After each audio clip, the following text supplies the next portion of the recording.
Événement à Pékin cet après-midi, le président Mao Tse-tung a eu un entretien de près de 2 heures avec le président Pompidou. C'est un nouveau témoignage de l'intérêt porté à la France par la Chine. Personne n'avait été prévenu à l'avance et ce n'est que beaucoup plus tard que la nouvelle a été connue, comme le veut le protocole chinois qui entoure de mystère la vie des grands personnages. Mesdames, Mesdemoiselles, Messieurs, bonsoir.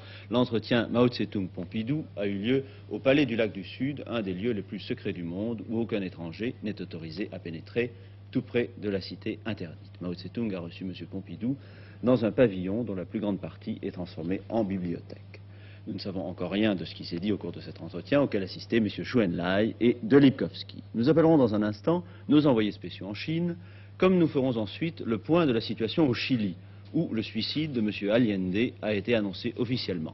Ses obsèques ont même déjà été célébrées à Santiago, dans la plus stricte intimité, il y a quelques heures, a annoncé la radio officielle, qui a demandé d'autre part que toute résistance armée cesse au Chili et surtout dans la périphérie de Santiago avant 20 heures. Pékin maintenant. Deuxième journée de la visite officielle du président Pompidou, marquée par l'entretien avec le président Mao. Le reportage de nos envoyés spéciaux. Eh bien, c'est fait, le sommet franco-chinois a eu lieu. La rencontre que nous attendions tous s'est déroulée à la résidence du président Mao, cachée dans le parc qui borde le côté ouest de la cité interdite.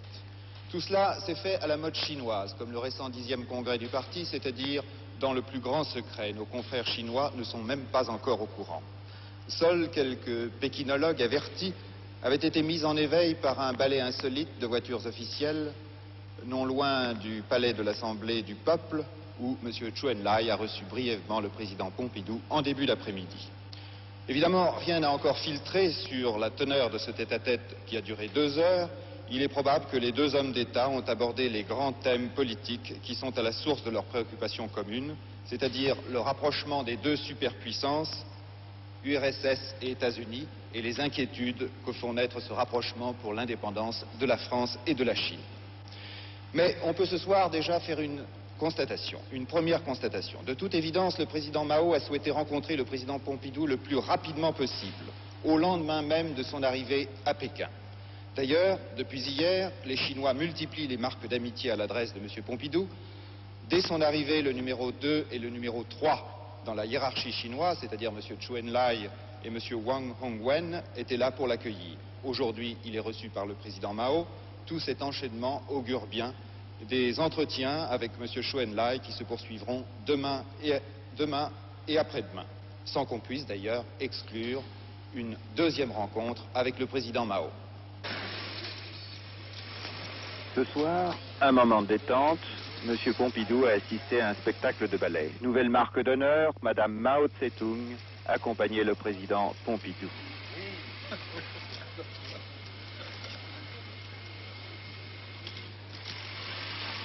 Remarquez qu'elle est vêtue d'une longue robe grise, une tenue que les Chinois ne lui connaissent pas.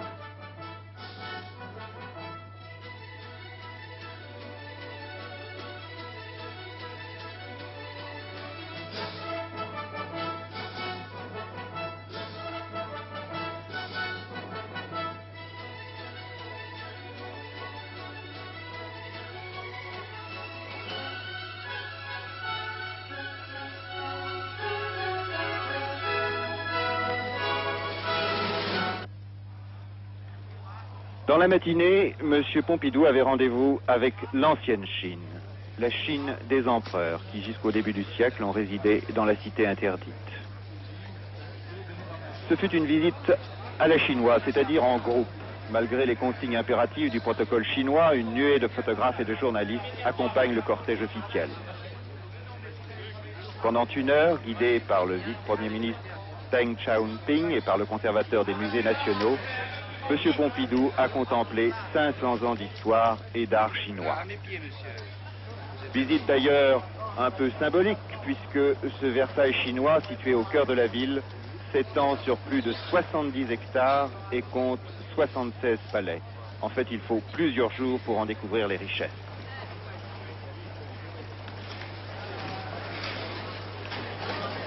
La cité interdite est aujourd'hui une cité ouverte. Des centaines de milliers de Chinois la visitent chaque jour, chaque année. Mais on peut se demander ce qu'ils viennent admirer. Est-ce la splendeur de l'architecture, la richesse de leur histoire ou le faste de leurs empereurs? Eh bien, le malentendu est impossible, car dans le petit guide qu'on nous a donné, tout est remis au point. La majesté et la beauté de cet ensemble, dit-il, illustrent brillamment l'intelligence et le talent des travailleurs chinois et témoignent du haut niveau technique qu'ils avaient déjà atteint à cette époque.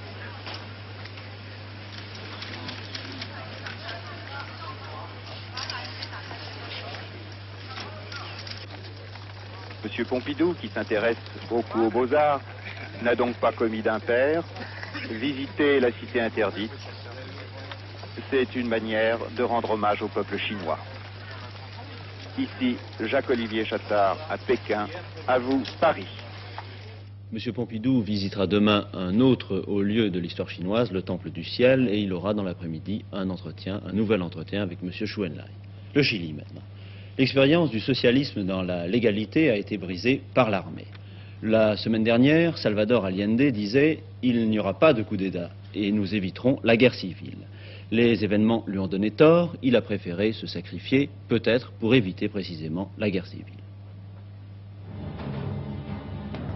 Ces photos que nous venons de recevoir de Santiago sont les tout premiers documents, les premiers témoignages du putsch militaire chilien. Ce sont ces soldats, le doigt sur la gâchette, qui ont renversé le gouvernement du président Allende. Ces tanks du général putschiste Ugarte ont occupé la place de la Constitution et ont tiré sur le palais présidentiel où s'était réfugié le président. Palais qui devait vite devenir la proie des flammes. Quelques instants plus tard, l'assaut fut donné par l'armée de terre qui devait découvrir sur un canapé le corps du président Allende qui s'était tué d'une balle dans la tête. Santiago, que nous découvrons ici sur ces images d'archives tournées lors des dernières émeutes de juin, a vécu hier une journée de violence dirigée par les 4 chefs d'état-major et appuyée par la police. L'armée chilienne, qu'elle soit de terre, de mer ou de l'air, a pris possession du pays en moins de 5 heures. Durant ces heures, la population de Santiago a entendu le crépitement de mitrailleuses lourdes, les tirs de canon et les explosions de roquettes tirées par les avions de la chasse chilienne. Il était impossible de s'approcher du centre-ville de la place de la Constitution, tant le feu était nourri. La garde personnelle du président Allende, constituée par des jeunes militants de gauche, s'est battue durant plus d'1 heure et demie contre les fantassins de l'armée de terre. La télévision, la radio sont tombées entre les mains des auteurs du coup d'État peu après que le président Allende ne diffuse son dernier appel à la mobilisation de la classe ouvrière. Tout au long de l'après-midi, les nouvelles les plus contradictoires relatives au sort du président Allende ont circulé dans Santiago. Mais en fin d'après-midi, des militaires ont conduit des journalistes chiliens au palais Modena pour leur faire constater le suicide du président chilien et de son principal conseiller, M. Olivares. Tous les quarts d'heure, la nouvelle radio militaire a diffusé des consignes à la population et lui a demandé de rester chez elle. Bien que l'état de siège soit proclamé ainsi que la loi martiale, la junte militaire a lancé aujourd'hui, mercredi, un dernier ultimatum aux groupes liés au gouvernement d'unité populaire, leur demandant de cesser toute résistance sur la périphérie de Santiago. Mais le calme est en grande partie revenu dans la capitale chilienne. L'armée a renversé le gouvernement, mais surtout un homme, le président Allende, dont voici le portrait. Le Chili a connu avec Salvador Allende un printemps tout comme celui de Prague. Mais comme en Tchécoslovaquie, la riposte a été foudroyante. Allende était une menace dans une Amérique latine traditionnellement antidémocratique. Cette démocratie, toute sa vie durant, Allende s'est battu pour elle. Né en 1908 à Santiago du Chili, le docteur Allende, après avoir brièvement exercé dans les hôpitaux de la banlieue de la capitale, participe à la fondation du Parti socialiste en 1933. Déjà, il se montre un orateur incomparable et à 30 ans, il est élu député. Le premier gouvernement de Front populaire le nomme ministre de la Santé. À ce poste, toute son habileté se révèle. 1945 le voit nommé sénateur. Allende n'a que 37 ans et déjà il vise la présidence de la République. Il s'y prendra à 4 reprises, 3 fois il échouera, mais la 4e sera la bonne. Certes, sa victoire est toute relative. Il a recueilli 36% des suffrages. C'est son adversaire direct, Jorge Alessandri, l'homme de la droite, n'a que 40 000 voix de moins. Mais telle est la constitution chilienne, bien que minoritaire dans son pays, le 4 novembre 1970, Salvador Allende succède officiellement à Eduardo Frei à la tête de l'État. Pour la première fois, un gouvernement révolutionnaire est porté au pouvoir légalement. Ce souci de légalisme, Allende, même au plus fort de la tempête, le respectera coûte que coûte. À peine arrivé au pouvoir, Allende entreprend toute une série de réformes. Décembre 70, c'est le début des expropriations des grands domaines.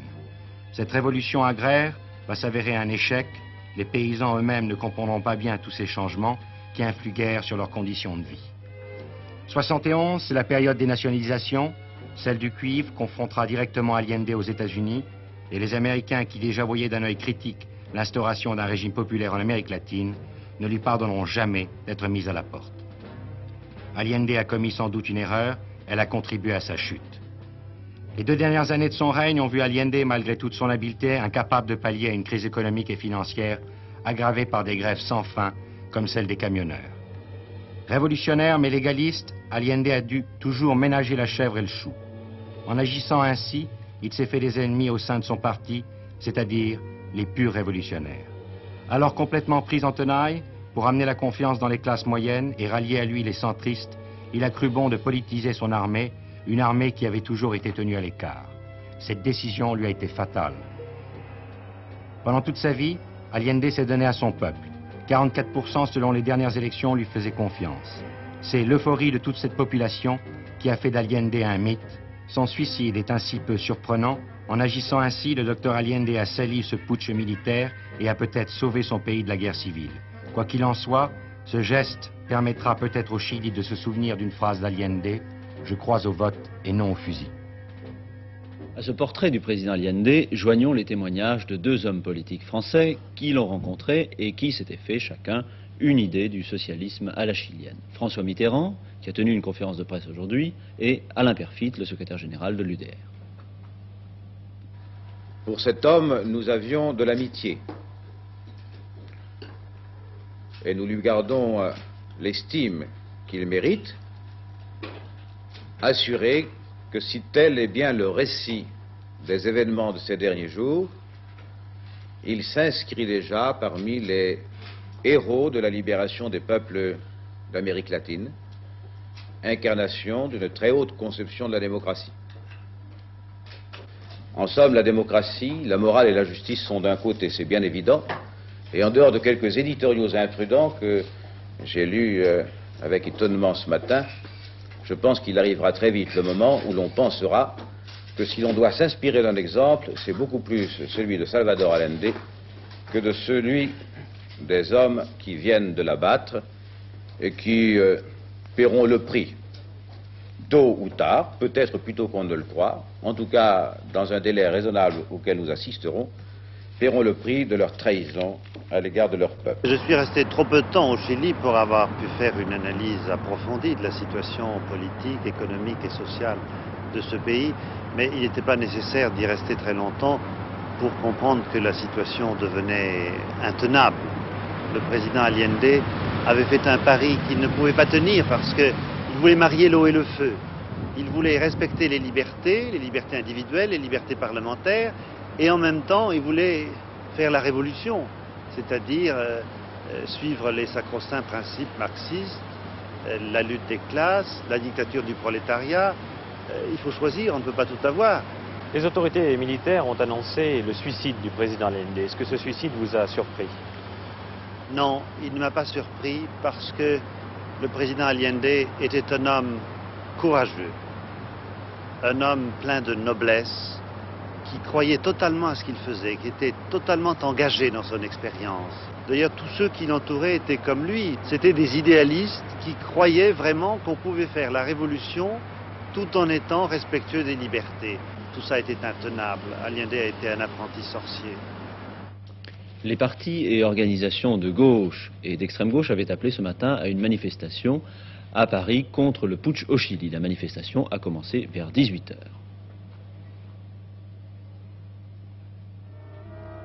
Les forces de police étaient discrètes, mais prêtes à intervenir le cas échéant devant l'annonce de cette manifestation qui était organisée par les forces de gauche pour le soutien au président Allende.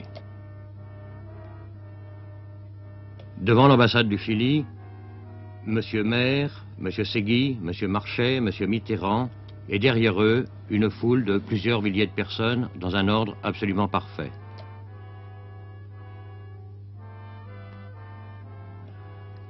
Quelques instants avant l'édition de ce journal, la manifestation commençait et se prolongeait dans un ordre absolument parfait, avec la certitude, pour l'instant, que rien ne pourrait les... Comme vous l'avez vu, la manifestation s'est arrêtée quelques instants devant l'ambassade du Chili. À Tokyo, la négociation économique États-Unis-Europe-Japon a bien commencé. Les Européens et les Américains ont pu s'entendre sur un texte de compromis qui insiste sur la nécessité d'assainir le système monétaire international. Des précisions de Tokyo par téléphone. Eh bien, dès le premier jour de la réunion, la conciliation prévaut à Tokyo. Conciliation entre les États-Unis et les 9 Européens, que l'on voit réunis ici en séance préparatoire, sur un problème soulevé voici plusieurs mois par Valéry Giscard d'Estaing. Celui du lien entre la négociation commerciale qui s'engage aujourd'hui et la réforme nécessaire du système monétaire international. Sans ordre sur le marché monétaire, sans conditions financières stables, avait dit le ministre français des Finances, le déroulement effectif du Nixon Round serait compromis. M. Giscard d'Estaing a obtenu gain de cause et la commission du marché commun en même temps, qui soutenait globalement cette thèse française, le secrétaire américain au Trésor, George Shultz, qui représente ici les États-Unis, vient d'accepter le lien entre la remise en ordre monétaire et la négociation commerciale. La déclaration de Tokyo, qui conclura cette phase d'ouverture de la conférence dans 48 heures, en témoignera. Satisfaction française donc. Rappelons les conditions pour que des progrès effectifs soient accomplis, tels que M. Giscard d'Estaing les conçoit. La France est présente à Tokyo, avec d'ailleurs 90 autres pays, pour l'ouverture de cette grande négociation à laquelle nous posons 3 conditions. La première condition, c'est que cette négociation soit équitable, c'est-à-dire que les avantages et les concessions s'équilibrent de part et d'autre entre les pays industrialisés. Et également qu'elle soit équitable vis-à-vis des pays en voie de développement, c'est-à-dire que le nécessaire soit fait pour leur assurer des ressources commerciales croissantes. La deuxième condition, c'est que les pays en question aient le pouvoir de négocier. Et donc en particulier que les États-Unis d'Amérique aient adopté leur loi sur le commerce, qui n'est pas encore votée par le Congrès, et qui donnera au président le pouvoir de négocier. Et enfin, la troisième condition, c'est que les résultats de cette négociation soient mesurables, et notamment mesurables en termes monétaires. Nous avons traversé une période de grand désordre des taux de change, et pour pouvoir comparer la concurrence, la compétitivité des différents produits, il faut savoir quels seront les taux de change constatés sur les marchés. Et c'est pourquoi nous estimons que cette négociation ne peut s'ouvrir et ne peut se développer que s'il existe un effort suffisant de la part de tous les partenaires pour maintenir une situation ordonnée sur les marchés d'échange. Voici les 3 conditions que pose la France. Et voilà une négociation dont nous aurons l'occasion de reparler, puisque l'on s'attend qu'elle durera au moins 2 ans. C'est au Japon que l'on va construire le plus long tunnel sous-marin du monde, mais celui qui doit relier la France à l'Angleterre sera sans doute terminé plus tôt. Les gouvernements britanniques et français ont donné aujourd'hui leur accord pour la réalisation de cet ouvrage. M. Bill Cox, secrétaire d'État au transport, a annoncé ce matin, au cours d'une conférence de presse, que cette fois, c'était bien parti. Les travaux devraient commencer dans 2 ans pour être terminés en 1980. C'est la fin d'une longue attente, l'aboutissement d'une période d'incertitude. Le calendrier préparatoire aux travaux du tunnel prévoyait pour l'été 73 la signature d'une seconde convention entre gouvernement et sociétés constructrices, convention relative aux dernières études. Également attendu pour l'été, un traité solennel entre États avant la réalisation du projet. Rien ne fut signé des difficultés et des retards ayant surgi du côté britannique. Cause de ce rendez-vous manqué, un désaccord à Londres entre gouvernement et société anglaise du tunnel sur la répartition future des bénéfices. Autre raison non moins importante, l'opposition à peine masquée des puissants milieux maritimes à une réalisation qui les privera d'une bonne part de leurs ressources.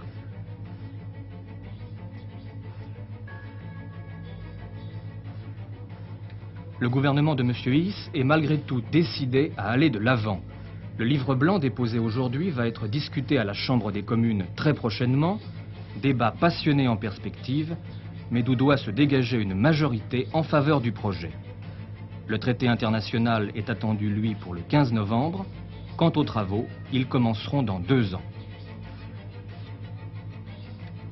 Dès 1980, 9 millions d'usagers et 2 millions de voitures passeront donc chaque année d'un pays à l'autre, ainsi que 5 millions de tonnes de marchandises. uniquement ferroviaire, les automobiles devant emprunter des wagons spéciaux, le tunnel reliera Sangatte, près de Calais, à Folkestone, proche de Douvres. Son parcours total sera de 50 km.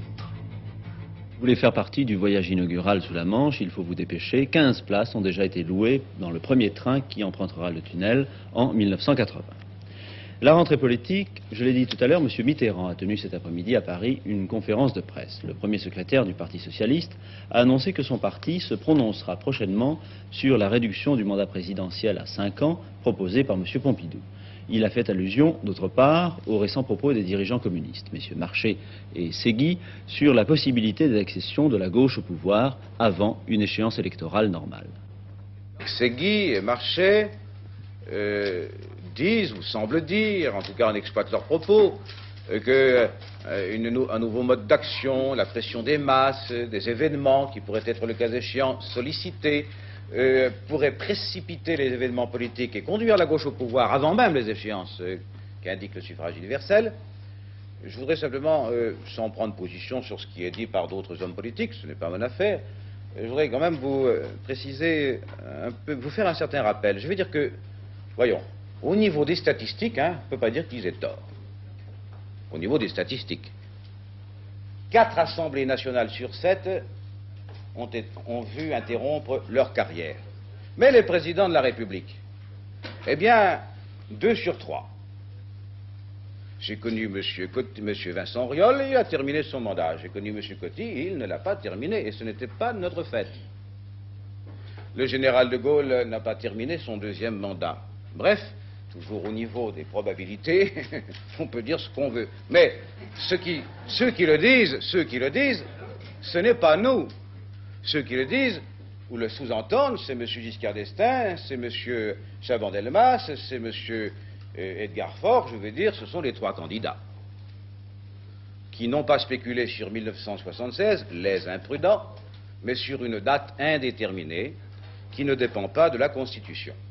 Enfin, je veux dire de la Constitution française.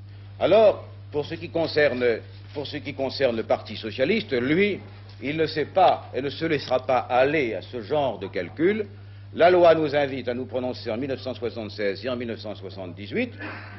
Nous espérons seulement que l'évolution des mouvements sociaux, que l'action politique des partis responsables, que l'union de la gauche et que l'approfondissement du programme commun nous permettront en effet d'aborder ces échéances dans les meilleures conditions. De la rentrée politique à la rentrée des classes. Demain, 12 millions d'élèves prendront le chemin du tableau noir. Une rentrée que vous pourrez suivre avec 24 heures sur la une à 13 h demain en direct d'un CES à Orléans. Une rentrée nouvelle pour ceux qui quittent le primaire pour le secondaire, c'est-à-dire pour ceux qui entrent en 6e. Une rentrée qui demande de la part des parents une attention particulière et pour laquelle nous proposons quelques conseils. Le passage de l'enseignement primaire à l'enseignement secondaire est capital dans la vie d'un écolier. Il devient un grand, il découvre un autre établissement beaucoup plus vaste, mais surtout, ses habitudes de travail sont bouleversées. Cela est particulièrement vrai pour les élèves de la section 1. Ils travaillaient jusqu'alors avec un même instituteur dans une même salle de classe.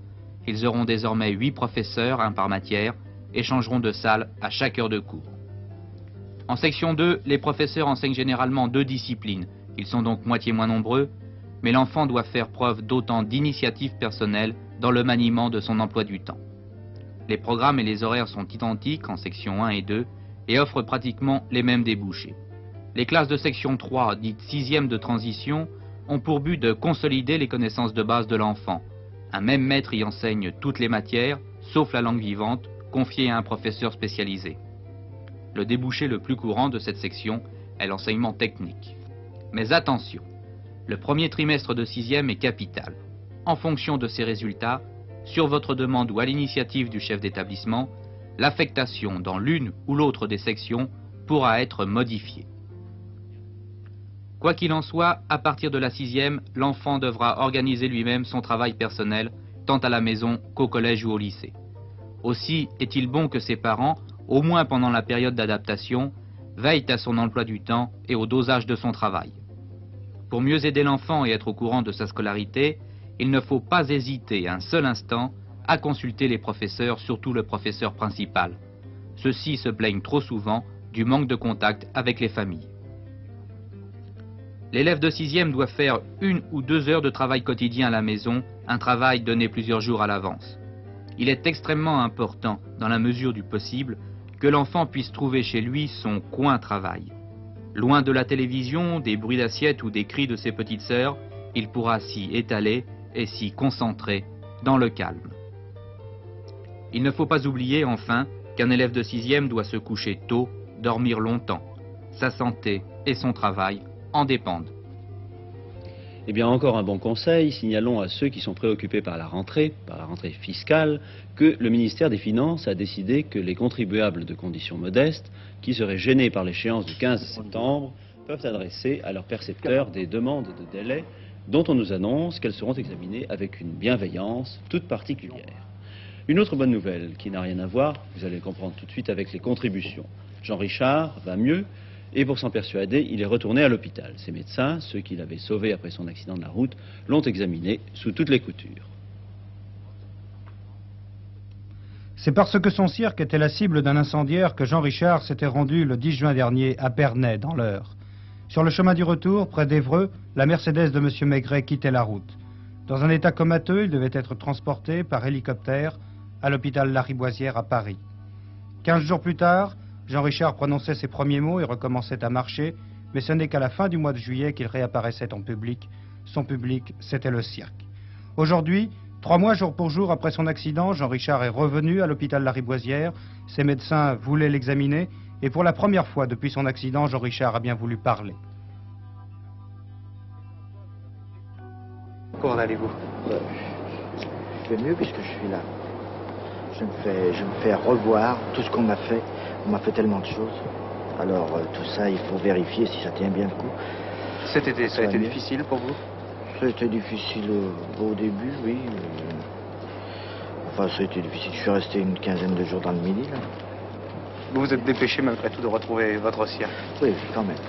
Vous savez que de nombreux enfants vous ont écrit, vous ont envoyé de nombreux dessins? J'ai reçu 500 télégrammes et puis je sais pas combien de dessins d'enfants. C'est très touchant, d'ailleurs.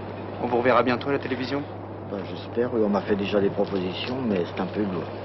C'est difficile. Un peu lourd.